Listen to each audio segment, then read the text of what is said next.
पढ़ाई तो कर लिया अमेरिका में, यहाँ क्या करने का इरादा है? अब्बूजान, जिसके बाप के पास इतना बड़ा साम्राज्य है, उसे कुछ करने और सोचने की क्या ज़रूरत है? अब मैं आपके पास इधर ही रहूँगा, पूरे शान से ज़िंदगी जीऊँगा। चलो ठीक है। और बाकी क्या क्या उधर? कोई लड़की बड़की का चक्कर तो नहीं चल रहा उधर?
एक मच्छर तो मार नहीं पाते, बाबा खान को मारने का सपना सजाते हैं। बॉस बॉस बॉस और आगे का कुछ तो सोचा होगा। बस आपके साथ ही रहना है, आगे प्लान करते हैं। अरे आओ विश्वा, नमस्ते। बैठा। और सब ठीक बा? अचानक तू यहाँ? हमके पता चलल कि मस्तान अमेरिका से आवे वाला बा। अरुआ से भी मिले बहुत दिन हो गिल रहे, सोचनी मिल ली। बहुत अच्छा किया। क्या अच्छा किया अबूजान? जब तुम्हें पता था कि मैं आने वाला हूँ तो एयरपोर्ट पे रिसीव करने क्यों नहीं आए? अगर हम तुमके एयरपोर्ट रिसीव करे आई रहती तो तू यहाँ जिंदा बैठल ना रहता। व्हाट? मतलब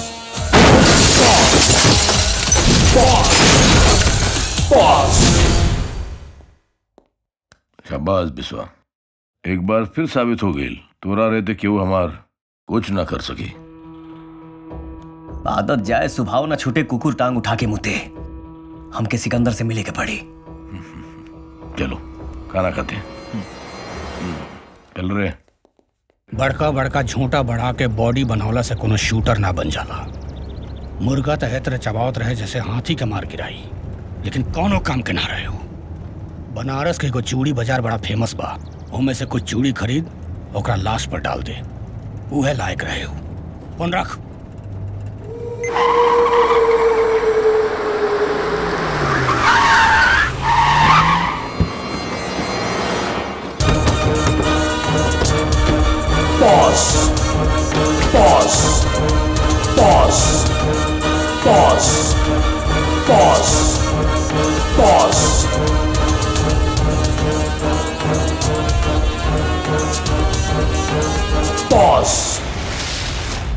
क्यों अच्छी खासी जिंदगी तबाह करना चाहते हो? कुछ भी कर, मेरी नजर में मत आ, वरना कहीं नजर नहीं आएगा। विश्वा तारा गलत फहमी भइल बा। वो आदमी के हम ना भेजले रहनी। तू बच्चा नहीं खजे बार बार समझाई। बाबा खान से दूरी बना के रख, कहीं कि एक बार हमारा से अजरइबे तो माफ कर दे, लेकिन बाबा खान के बारे में सोचले भी तो साफ कर दे।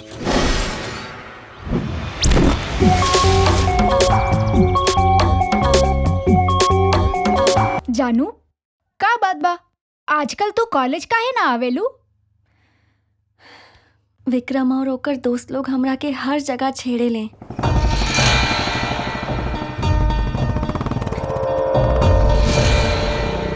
का जानू बस का इंतजार करत बाड़ू का? चलो ताके गड़िया से छोड़ी आई। बदतमीज कहीं के। अरे कहाँ जाता रू जानू? तहरा के तो कंप्लेन करे के चाही, कबले सबूत हुई सब। गइल रहनी थाना में हम कंप्लेन करे खातिर। तो का भइल?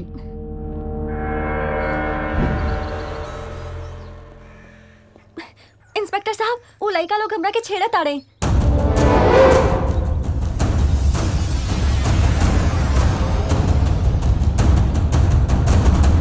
दोस्त लड़का में नहीं खे, तोहरा में बा। ऐसा कपड़ा पहन के चलबू तो हर लड़का तोहरा के छेड़ी।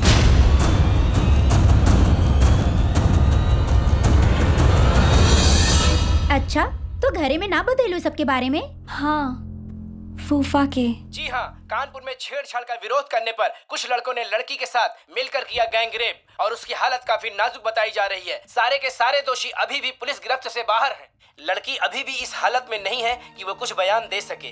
पुलिस मामले की छानबीन कर रही है। पुलिस का कहना है कि जल्दी ही दोषी सलाखों के पीछे होंगे। फूफा जी। हाँ बेटी। हमरा के एगो लड़का बहुत परेशान कर रहल बा। हम जहाँ भी जाइले वो वहाँ आ जाला। हम ओकरा से बहुत परेशान हो गइल बानी। जाए दो बेटी, जितना हो सके एकनी के इग्नोर करके चलो। पर फूफा। अरे बेटी, टीवी में का न्यूज आ रहल बा देख रहल बारू तू? लड़कियन के साथ क्या हो रहल बा ई बुझाता तोरा? इससे बढ़िया बा कि ओकनी से दूरे रहता ठीक बा। कोनो जरूरी नहीं है एकनी के मुंह लगावे के। ठीक बा।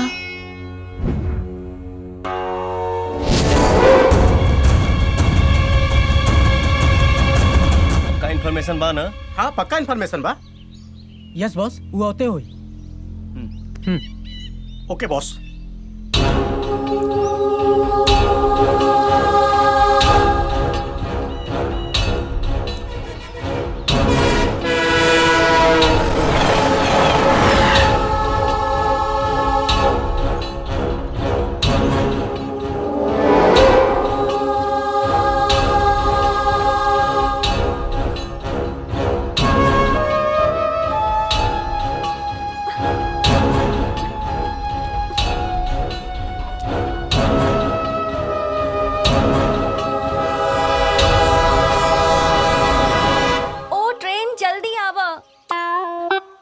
जल्दी आवा ना। हेलो। अरे ट्रेन आवे में इतना टाइम काहे लगा था? अच्छा आ रहल बिया। ठीक बा थैंक यू। ए उठ काहे गईले? सुता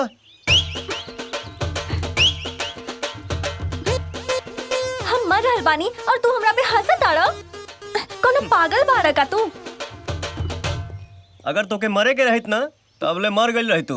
हाँ तो आवेदा ट्रेन के अभी तोरा के मर के दिखाई और तोरा के नहीं के पता कि हम कौने मुसीबत से गुजर बस रुका। मुसीबत चाहे कितनो बड़ काहे ना हो, लेकिन आत्महत्या के लोकर हल ना है।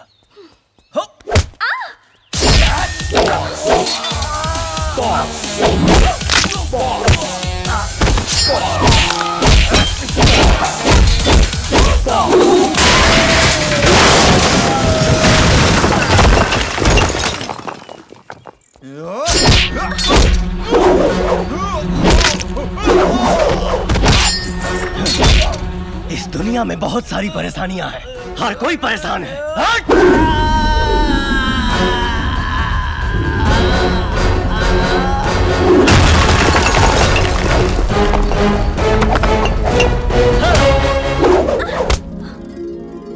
लेकिन इन परेशानियों से उठकर जीना है तो लड़ना ही पड़ेगा।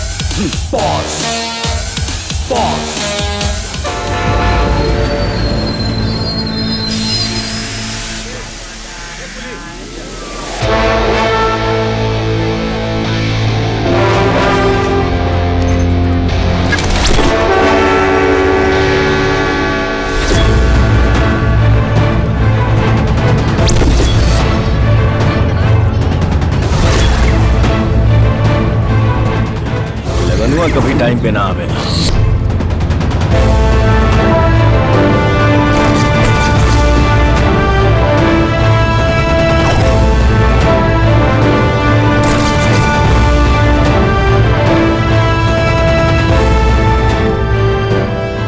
देखा आ गई ले। प्रणाम कुंदन भैया। वो कहा कि पेट्रोल भरा में तनी देर हो गई। कौनो बात ना। एक बात बताओ लगनू, कहा तुहार बियाह भइल कि ना? अरे कहाँ भैया, हर साल लगन में उम्मीद जागेला ओकरी बा टाइम फीस। अरे भाई तहार नाम लगनू बा, तहार लगन नहीं खे होत।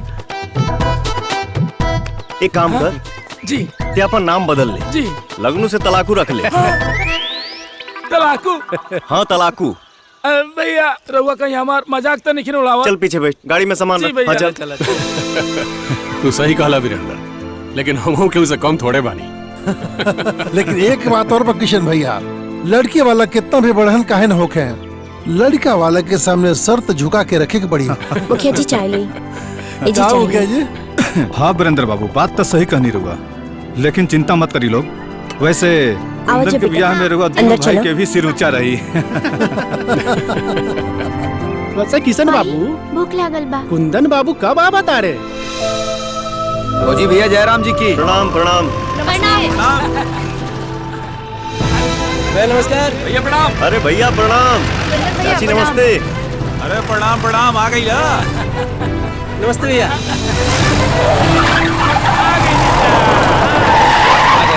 बबुआ लगनू जल्दी से सामान अरे वाह, उतारो। वर्दी में जता तड़न। आओ।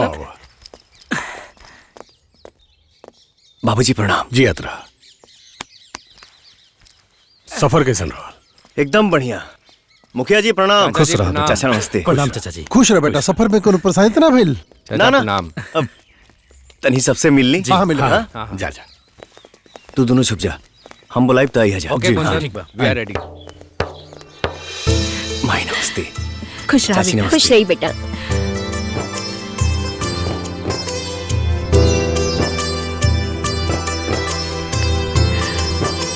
ज्यादा आटे जिन तारा अम्मा ना तो भैया के भाव बढ़ जाई।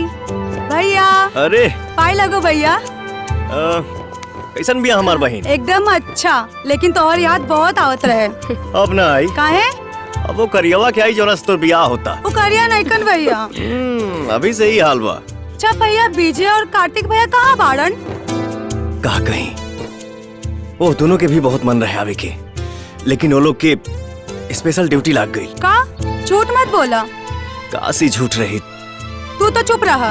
अरे अरे सुन ना हम खुद जाके नहीं की बोला विजय भैया स्कार्ट वाला घुमा के यहाँ तो क्यों नहीं खे पागल।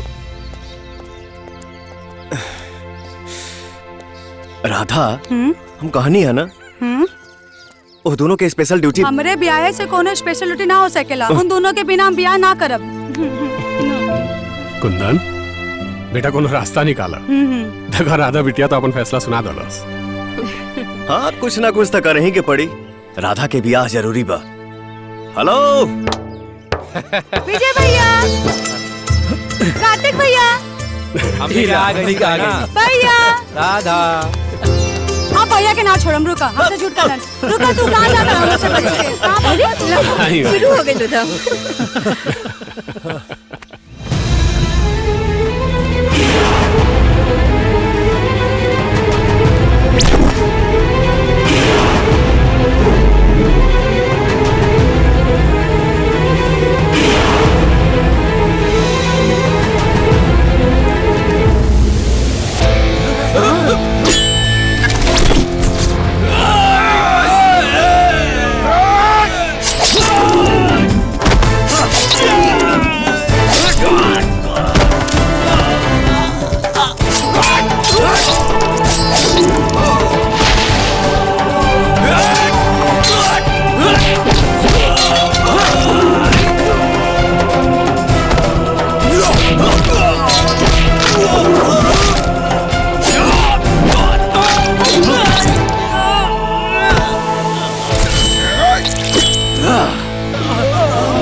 लोगिन बहुत ही बहादुरी और जिम्मेदारी के काम के लिए बनी जा। गांव के हर एक नागरिक यही तरह अपन कर्तव्य समझ के अपन जिम्मेदारी निभाई। अपराधी अपराध करे से पहले 1000 बार सोची। जी हमनी के काम ना हो दरोगा जी। एकर असली हीरो है वो फौजी जवन बॉर्डर पर रह के पूरा देश का रक्षा करेला। और आज ये गांव में रह के पूरा गांव वाला का रक्षा की लेबा। अरे भाई हमू तो जाने वो दिलेर फौजी है कौन जो पुलिस से भी बड़ा काम कैलस है। हम हैं ठाकुर साहब। कुंदन वो हमार बेटा ठाकुर साहब। वाह किशन सिंह वाह, शाबाश कुंदन। जवान काम पुलिस इतने साल में नहीं कर सकेला, आज तू एक रात में कर देला। ऐसा नहीं है ठाकुर साहब। पुलिस से पहले हर आदमी अपने घर परिवार और समाज के रक्षक होला। यह हक सबके बा कि अगर केहू के घर परिवार पर बुरा नजर रखे तो ओकर आंख निकाल ले।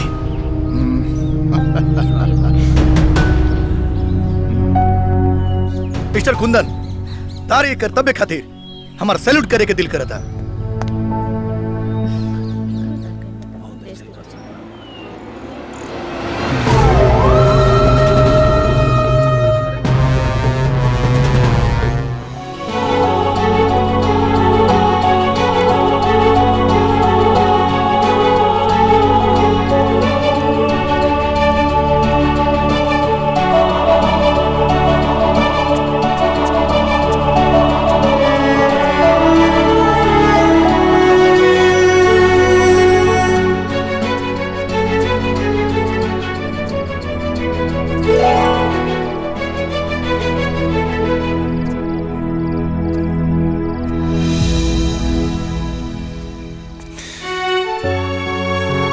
कहाँ चल गई?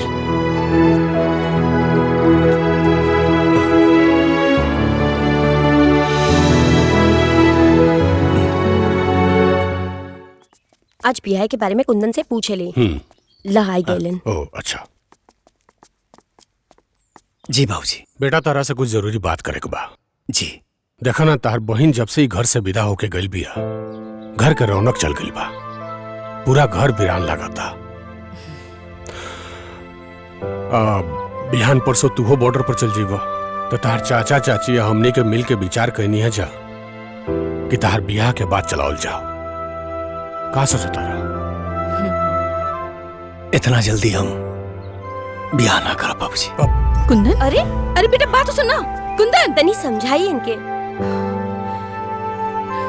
देख लू कितना जिद्दी बा, तनी जाके समझाओ। बेटा विजय। जी चाची। बेटा कार्तिक। जी। कुंदन तू लोगन के बहुत बढ़िया दोस्त बा। बेटा ओकरा के शादी खातिर मनावा, कैसे भी करके ओकरा के राजी करा। ठीक बा। ठीक बा। ठीक। बहू के रूप में घर में बेटी आ जाए, घर में रौनक आ जाए, लेकिन इनका के समझाओ। ले का कहे भैया, कुछ समझ में नहीं आता। तनी तोनिए के समझाओ। लेकिन खुशखबरी बा, खुशखबरी हम सबनी के खातिर। खुशखबरी? अरे चाचा जी पहले मुंह तो मीठा करी। अरे लेकिन पहले बताइबा कौन बात। अरे चाचा जी पहले खाई तो। अरे खुल के बताई कौने बात का खुशखबरी बा? कुंदन महाराज ब्याह खातिर तैयार हो गए बारन। हाँ चाचा जी। हाँ। रहुआ बैठल का बानी, अरविंद भाई साहब के फोन लगाई ना, बोली ना जल्दी से तैयारी करे। ओकर जरूरत नहीं खे चाची। कुंदन अपना खातिर लड़की पसंद कर ले बा। लड़की के हो? जी बस पता चलते ही बता दे। ई लोग का बोले तारन, हमरा के कुछो समझ में नहीं आवत। अरे खुल के बताई बाबा। रहुआ लोग हमनी के 2 दिन दे दे। 2 दिन? सब समझ में आ जाए। कुछ समझ में नहीं आवत बा। तो ठीक बा, हम देहनी तोनी के 2 दिन में मना लो उनका के। बहुत है बात चाचा जी। चला हमने के चल के ढूंढल जाओ। हाँ चला। मालिक मालिक, लगन हमार नाम है, लगन कुंदन भैया के होता है, हमार बेहुआ कब है मालिक? जा तू कर लो। कर ले। ठीक बा मालिक, लेकिन वो लेके केकरा से करी मालिक? केकरा से? पहले एक कप लेके जा, काम करा अपन। गधा कहीं के।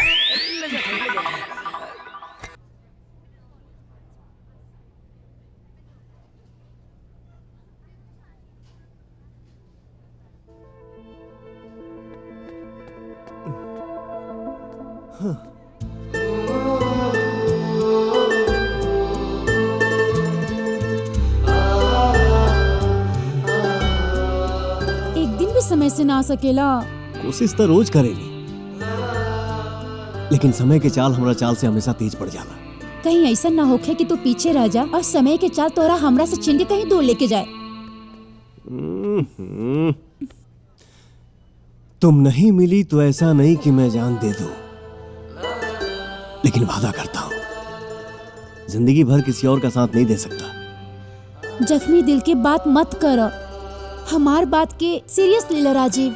आपन माँ से हमने के शादी के बात करो। ठीक बा, आज हम अपने माई से पक्का बात करब। अब बोला कहाँ मंगाई? Cold coffee. इतना हॉट होके कोल्ड पियाबू?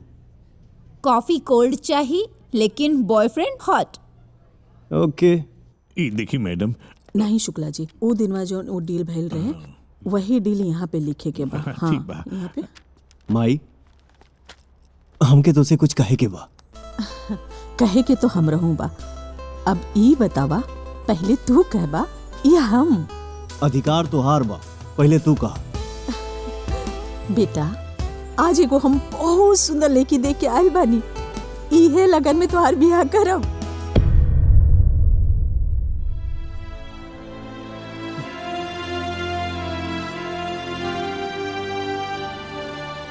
राजू का भाई, हमरे फैसला से तू खुश नहीं खेका? माई ये हमार जिंदगी है, एकरा बारे में कोनो फैसला लेवे से पहले एक बार हमसे पूछ तो लेते। आज तक तोरे जीवन के हर छोट बड़ फैसला हम कइले बानी, फिर आज फैसला करे खातिर हमके तोहार परमिशन लेने की जरूरत पड़ी? हम तुमसे तोहर अधिकार नहीं छीनत, बस ही कहे के चाहतनी कि हो सकेला हम केहू से वादा कैले होगी। कौन लेकी भी आऊ? नैना नाम होकर हिंदुस्तान के रहे वाली हिया, यहाँ अपने मामा के संग रह ले। आज तक हमसे पूछ ले बिना तू आपन पसंद के कपड़ा तक ना पहनला, फिर तो हर हिम्मत कैसे हो गई बिना हमार मर्जी के कोनो लड़की पसंद करे के? हम ओके पसंद ही ना, उसे प्यार करेला और उसे शादी करे के कसम भी कैले बानी। तो तोड़ दा अपन कसम। तोहार ब्याह जहाँ होई हमरे मर्जी से होई। ऐसा मत कह माई, आज तक तू हमारा हर खुशी के परवाह कैले, फिर हमारा जिंदगी के सबसे बड़ खुशी के तू नजरअंदाज कैसे कर देले? नैना बहुत निमन लड़की है माई, एक बार, सिर्फ एक बार हमरा चलते उसे मिल ले, हमके पूरा विश्वास बा उसे मिलना के बाद तो के हमरा पसंद पर नाज हुई। और अगर हम ऐसा ना कहनी तो हम अपन जान दे दे।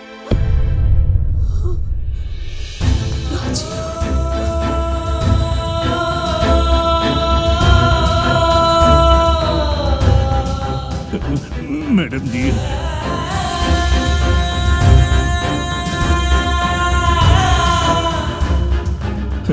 मैडम जी, बेटा जवान बा, अगर प्यार में बगावत कर गई तब बिजनेस से हाथ धोवे के पड़ी। राजू, बाबू, रुक बाबू, रुक। बेटा, तोर अगर यही मर्जी बना, हम नैना से मिल ले। थैंक यू माँ।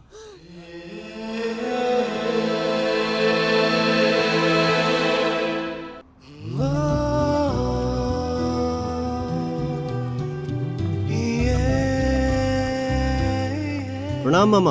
हाँ, खुश रहा खुश रहा। तू कहाँ चल देला? तू जाना तारू हम सब कुछ छोड़ सकीला, पर जिम ना जा, आराम से माई के साथे बैठा, हम गई नहीं आई नहीं। रुक जा राजीव, पता न काहे दिल घबरा रहल बा। अरे पागल, तू हमारे माँ से मिले जाता रे, कोनो ड्रैकुला से ना, आराम से बतियावा, हम आवते। ठीक बा। चला बिटिया। नैना, ऑल द बेस्ट। प्रणाम माँ। नमस्ते जी। कुंडली ले ले बानी लड़की के? कुंडली के आज तक कब्बो जरूरत न पड़ल। हाँ, तो लड़की के जन्म के तारीख, समय, जगह मालूम होके चाहिए ना? 15 जुलाई 1999। समय सुबह के 5 बजे। स्थान बनारस। बनारस। का बात बा शुक्ला जी, कैसन बा कुंडली? मैडम जी, लड़की के कुंडली देखला से मालूम पड़ा था कि लड़की तो मांगलिक बिया।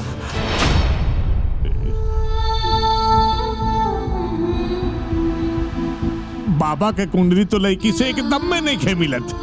अगर गलती से भी लड़की से बाबा के बिया हो गई, अब बहू बन गई, घर में आ गई, तो पूरे घर के विनाश हो जाए। बकवास है कुंडली। अगर ये कुंडली में ऐसा कुछ लिखल बा तो ये कुंडली के हम नहीं की मानत। तोहर नाम अल्लाह से तोहर भांजी के भाग्य न बदल जाई। मांगलिक भी आई, एक खातिर कोनो मांगलिक लड़का ढूंढ ली। मांगलिक ना, लक्ष्मी बिया हमार भांजी। ये जौना घर में जाई वो घर के स्वर्ग बना दी। आप बहुत बड़ गलती कर रहे बानी मैडम। हम तोहर भांजी की तारीफ सुने नहीं की बैठल। एगो बात कान खोल के सुन ली दोनों जने, नैना के रिश्ता राजीव के संगे कब्बो ना हो सकेला। ई जन्म में तो का, अगले 7 जन्म तक ना। ए लड़की, तोरे भाग्य में ई घर के बहू बने के सौभाग्य नहीं खे। तू हमार बेटा से दूर रही। गलती से भी ओकरे जीवन में घुसे के कोशिश कैली ना तो ठीक ना होई। शुक्ला जी, राजीव के बुलाई। रात के खाना हम राजीव के संगे खाई। जी मैडम। मांगलिक भैया।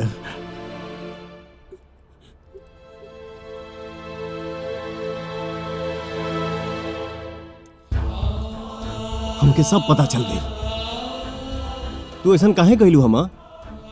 आवा पहले खाना खा फिर बात करब।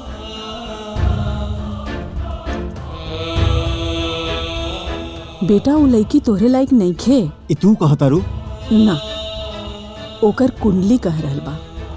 हम नहीं मानो तो कुंडली के जौन हमसे हमरा नैना के छीन लेबे। हम बियाह करब तो सिर्फ नैना से, वरना जिंदगी भर कुंवारे रहब। राजीव, हमके ना सुने के आदत नहीं खे। तोहरे आदत के चक्कर में हम अपना प्यार के कुर्बान नहीं कर सकत। अगर हम दे हैं तो नैना हमार प्राण हिया, अगर हम सीना हैं तो नैना उस सीना में धड़के वाली धड़कन। राजीव, तू होश में तो बड़ा। अब तक तो होशे में रानी हमारी, लेकिन तुहरा अंधविश्वास हमके बेहोश कर दिले बा। हम तुहरा अंधविश्वास के चिता पर अपने प्यार के हवन ना होके दे। कुंडली के मिलल उतना जरूरी नहीं है माँ जितना दिल के मिलल बा। और नैना से हमार दिल ही ना आत्मा जुड़ चुकल बा माई। आत्मा के शरीर से निकलबू तो हम जिंदा लाश बन जाए, और हमरा लाश के बोझा तू अपना कंधा पर उठा ना पैबू। ऐसे हमके हमार नैना वापस देते माँ। बस कर अपन पागलपंती राजू। नैना से हम तुहार रिश्ता हरगिज ना हुए दे। ई हमार आखिरी फैसला बा। तो हमार फैसला भी सुन। अगर हमके नैना ना मिला तो हम अपने आप के खत्म कर ले।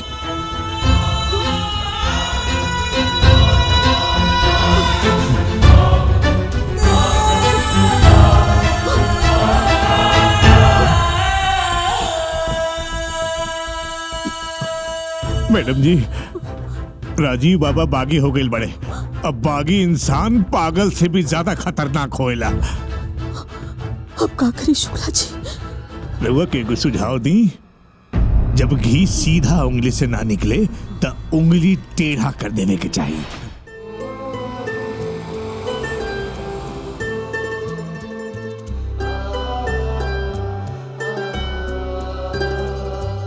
नैना, कई लोग से हम सुन ले बानी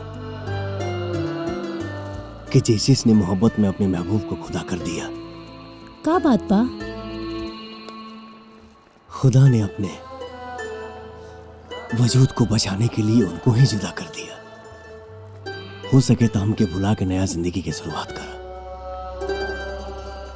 हम मजबूर बानी नैना, और हो सके तो हमके भूल जा।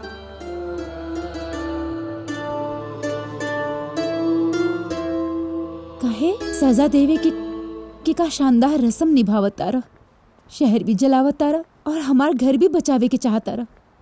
चल जा राजीव, तार जुदाई के भी स्वीकार कर ले। हम जैसे तारा प्यार के स्वीकार कैले रहनी, वैसे ही तारा दाई भी स्वीकार कर ले।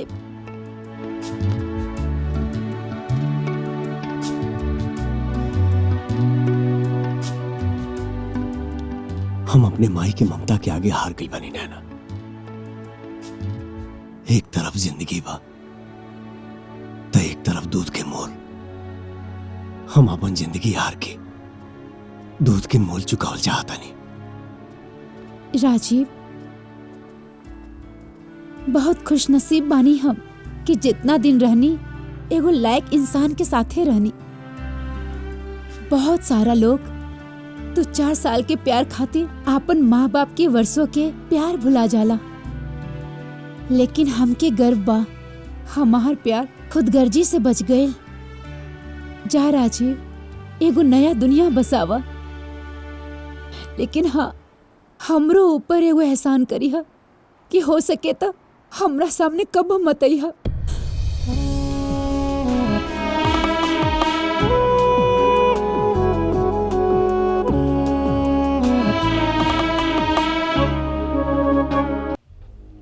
विजय, तुम्हें यहां बुलाने का मेरा एक खास मकसद है।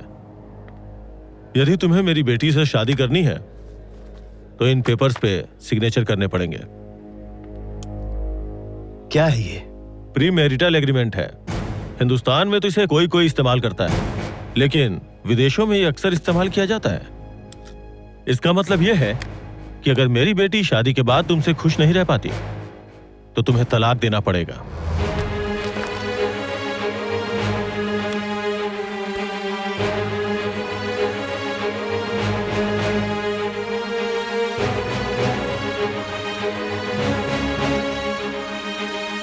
क्या हुआ?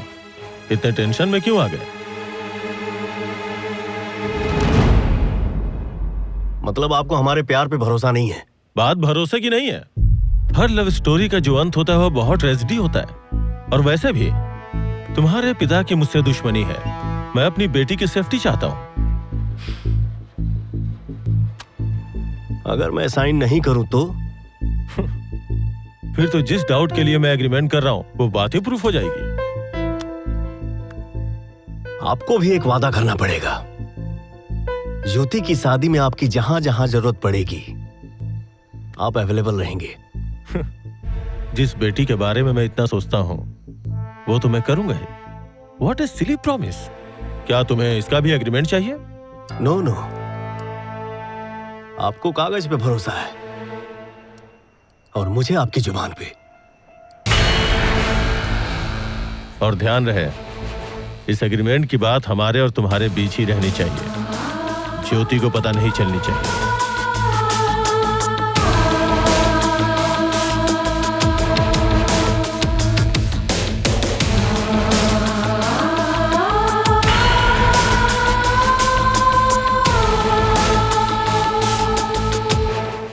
नमस्ते जी, आइए।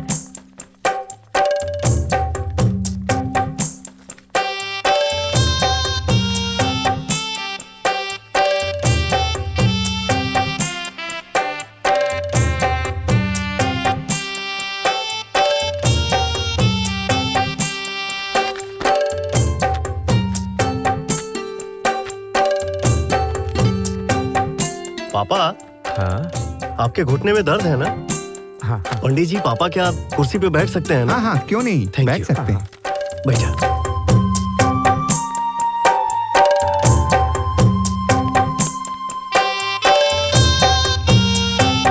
कन्या को बुलाइए। जाके बेटी को बुला जी, मैं अभी लेकर आती हूँ।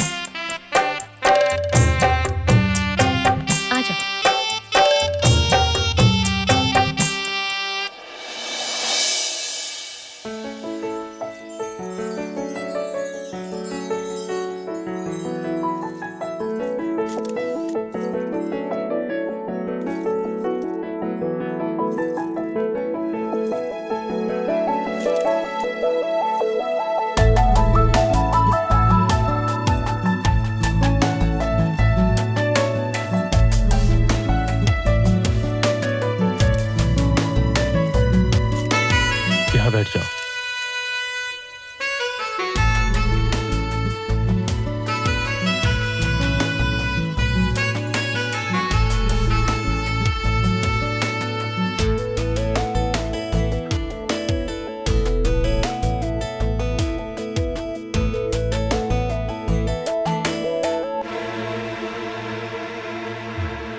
कुर्सी पे क्या बैठ गया, अपने आप को मुझसे बड़ा समझने लगा है।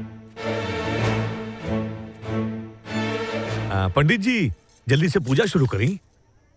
हाँ, आपको भी धोती कुर्ता पहन लेना चाहिए। ये वस्त्र मांगलिक कार्यों में उचित नहीं है। पंडित जी, इन कपड़ों को पहन के पूजा करने में क्या दिक्कत है? बेटा,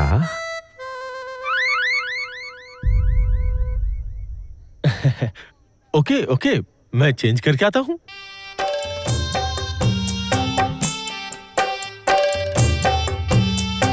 तुम्हें धोती पहनाना आता है? पहनाने ही तो आए हैं। ठीक है, चलो चलो पहनाओ।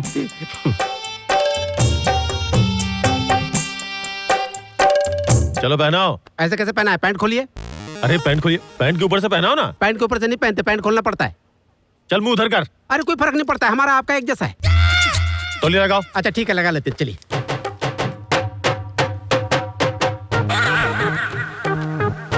चलो पहनाओ। ऐसे कैसे पहना है? पकड़िए ऐसे। ठीक है, अब एक एक करके पैर डालिएगा। हाँ। दोनों डालिएगा तो गिर जाइएगा। हाँ, फिर हमको मत बोलिएगा गिरा दिया। ए, ये क्या किया तूने? MMS। आपका वीडियो शूट किए हैं सर। अरे लेकिन ये बहुत गलत है, बहुत गलत है ये। सर आप आगे से गलती ना करें, इसलिए इस गलती का होना गलत नहीं है। अरे मतलब सब ठीक है।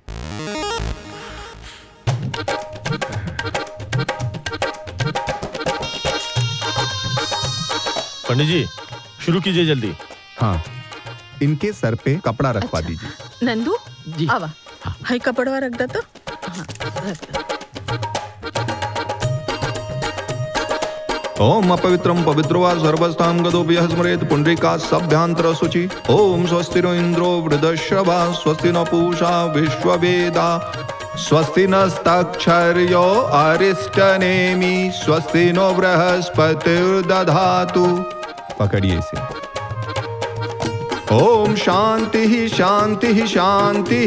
मंगलम भगवान विष्णु मंगलम गरुड़ध्वजा मंगलम पुंडरीकाक्षाय मंगलाय तनोहरि। ओम शांति शांति शांति। वरक्षा संपन्न हुआ।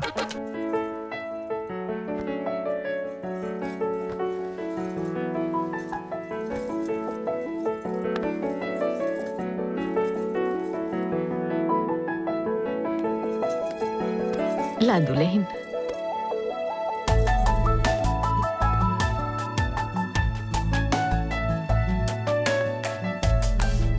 ला बबुआ, पहना दा बेटा।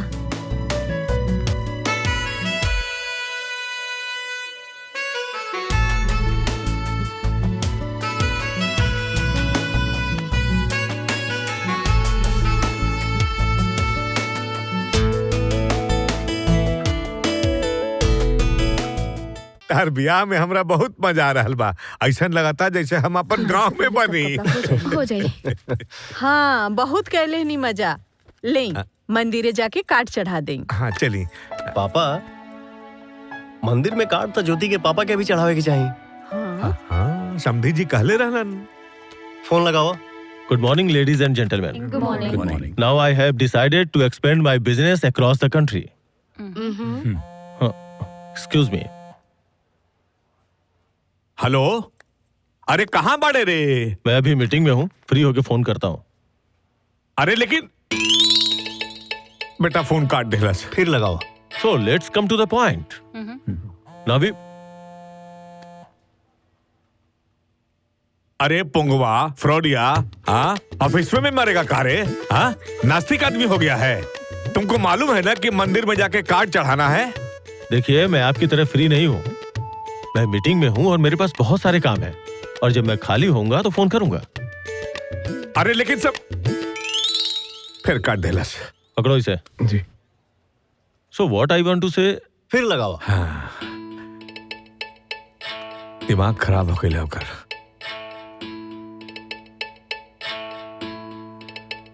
बेटा फोन के स्विच ऑफ कर दे लस। अच्छा चला चला चला हो जाए। आवा बेटा। now we have to work very hard. पंगवा, You got my point? पंगवा रे, ये चुप के बैठा है तू। अरे ये क्या पागलपन है? पागलपन है, बहुत बिजी है तू। हमारा फोन काहे नहीं उठाता है रे पंगवा? अरे मंदिर में कार्ड बांटने जाना है, पता है रे तुमको? अरे तुम देख नहीं रहे हो कि मैं मीटिंग में लगा पड़ा हूँ? तुम्हारी तरह निकम्मा हूँ क्या? निकम्मा? हम निकम्मा हैं। पापा हाँ काहे इतना परेशान हो रहे हैं? इनका वीडियो दिखाइए ना। हाँ बेटा एक मिनट, अभी होश ठिकाने पे आ जाएगा जब नंगा पुंगा वीडियो दिखाएंगे। ये देखो। अरे नहीं, अरे क्या कर रहे हो?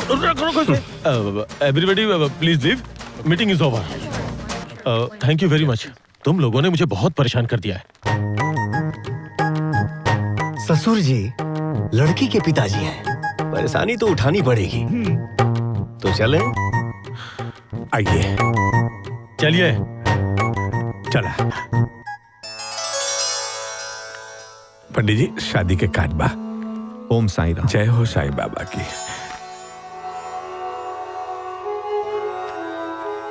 ओम त्वदीयं वस्तु गोविंदः तुभ्यं एव समर्प्य। भगवान आपका मांगलिक कार्य निर्विघ्न पूरा करें। समझे जी, पहला कार्ड रुआ के। आपन पसंदीदा फिल्म देखे खातिर डाउनलोड करी दंगल प्ले ऐप।